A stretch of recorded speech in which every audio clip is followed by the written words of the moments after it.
Hello friends, PCS अड्डा में आपका स्वागत है। मैं आज आप लोगों के साथ 66 बीपीएससी फिलॉसफी ऑप्शनल के कुछ प्रश्न लेकर आया हूं, जिनका मॉडल आंसर बता रहा हूं कैसे आप लोग आंसर राइटिंग कीजिए। चलिए दोस्तों, वीडियो को स्टार्ट करते हैं। जैसा कि ये पहला क्वेश्चन है, भारतीय दर्शन में मोक्ष की अवधारणा से आप क्या समझते हैं?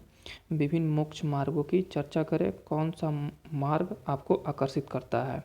तो पहले इस क्वेश्चन को पढ़ेंगे 102 बार, इसका इंग्लिश वर्जन भी पढ़ेंगे 102 बार, देखेंगे कि क्या डिमांड कर रहा है। उसके बाद आगे इसको लाइनिंग करेंगे, क्या क्या पूछ रहा है। तो पहले पूछ रहा है मोक्ष की अवधारणा से आप क्या समझते हैं, मतलब कीवर्ड है मोक्ष की अवधारणा बताना है।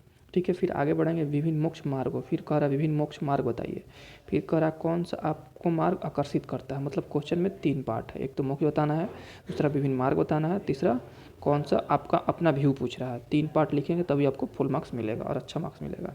चलिए तो पहला पार्ट स्टार्ट करते हैं। ये रहा पहला बता दीजिए मोक्ष क्या है।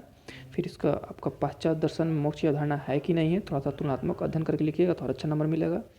फिर इसमें बता दीजिए मोक्ष की अवधारणा की आवश्यकता क्यों पड़ी भारतीय दर्शन में, ये बता दीजिए। ये आपका पहला पार्ट कंप्लीट हो जाएगा। मोक्ष अवधारणा से क्या समझते हैं।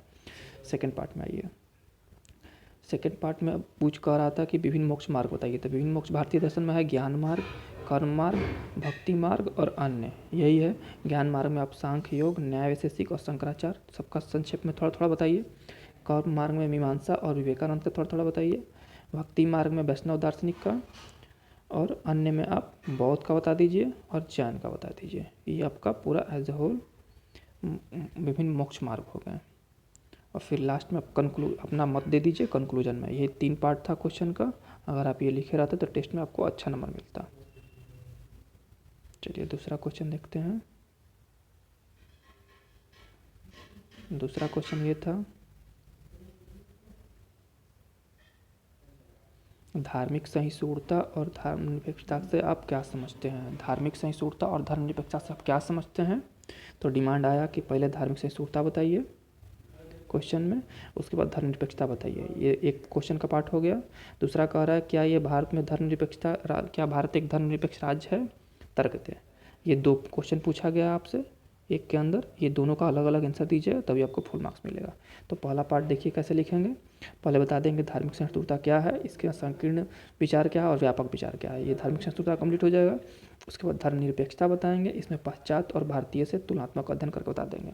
फिर इसमें बता देंगे संवैधानिक स्थिति, संविधान में इसका कहाँ कहाँ वर्णन किया गया धर्मनिरपेक्षता।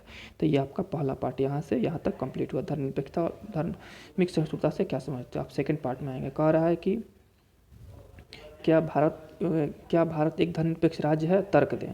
तो ये भारत एक धर्मनिरपेक्ष राज्य के पक्ष में लिख देंगे तर्क। उसके बाद बताएंगे इसमें राज्य का शासन का आधार क्या है, राज्य का इसमें देखिए तर्क में ऐसे दे देंगे। पहला, राज्य का शासन का आधार क्या है? तो संविधान के अनुसार हमारा शासन चलता है, न कि कोई धार्मिक ग्रंथ के अनुसार। पहला तर्क हो गया, इसलिए भारत धर्मनिरपेक्ष राज्य है। दूसरा, राज्य का कोई राजकीय धर्म नहीं है, फिर इसलिए ये भारत एक धर्मनिरपेक्ष राज्य है। भारत में धार्मिक स्वतंत्रता का अधिकार है। आर्टिकल का वर्णन कर देंगे। एक मिनट दोस्तों, सॉरी।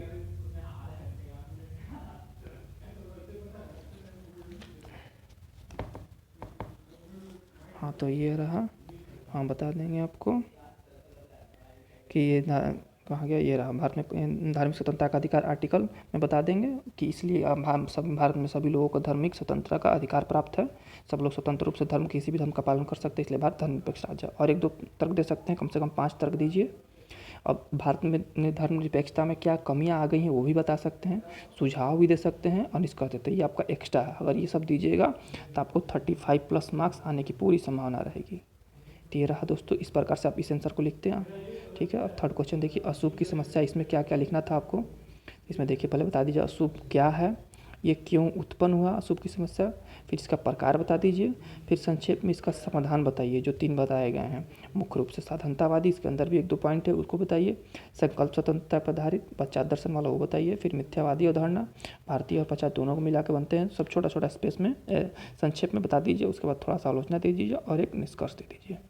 ऐसे लिखिएगा तो अशुभ की समस्या एज ए होल पूरा होगा और आपका 35+ मार्क्स आने की पूरी संभावना रहेगी।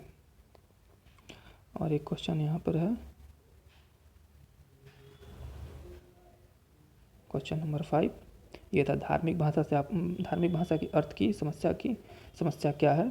व्याख्या कीजिए। ये क्वेश्चन था, धार्मिक भाषा की अर्थ की समस्या क्या है, व्याख्या कीजिए। तो पहले बताएंगे धार्मिक भाषा क्या है, उसके बाद इस समस्या का 3 समाधान बताएंगे, 3 सिद्धांत बताएंगे, संज्ञानात्मक, असंज्ञानात्मक और संज्ञानात्मक।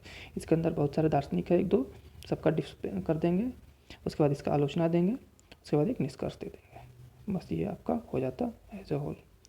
तो यही था दोस्तों, इस प्रकार से आप लोग आंसर राइटिंग कीजिए और मैंने जो बताया उसमें अपने आप में सुधार कीजिए। पहले क्वेश्चन को 1 से 2 बार पढ़िए, उसके बाद क्वेश्चन में क्या डिमांड किया गया है उसके अनुसार आंसर राइटिंग कीजिए, स्पष्ट रूप से लिखिए, दूर दूर लिखिए कि हम पढ़ने में एग्जामिनर को अच्छा आसानी से पढ़ ले, तभी आपको अच्छा से नंबर देगा।